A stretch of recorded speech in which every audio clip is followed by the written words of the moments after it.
How to build muscle for beginners. First, let's talk about what happens to your muscles when you work out. When you lift weights or engage in resistance training, you're actually causing small, mini, tiny tears in your muscle fibers. Your body then repairs these tears, making your muscles stronger and bigger in the process. This is a process called hypertrophy. To build muscle, you need to engage in progressive overload. And basically, all this means is gradually increasing the weight, reps, or sets of your exercises. This will challenge your muscles and force them to adapt and grow. There are many different exercises you can do to target different muscle groups. For example, for your back, you can do either pull downs or rows. For your chest, you can do the bench press. And to build your legs, you can do squats.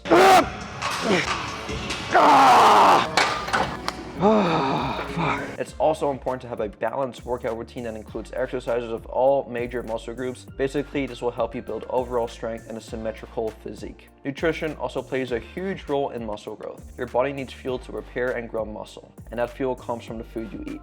Make sure to eat enough protein, which is essential for muscle growth, as well as carbohydrates and healthy fats to provide energy for your workouts. Recovery is also super important. Allow your muscles time to repair and grow by getting enough sleep and not working the same muscle groups every single day. So there you have it, the basics of how muscle is built for beginners. Remember to engage in progressive overload, have a balanced workout routine, and fuel your body with the right nutrients. With consistency and dedication, you'll be well on your way to building muscle in no time. For more content like this, be sure to subscribe.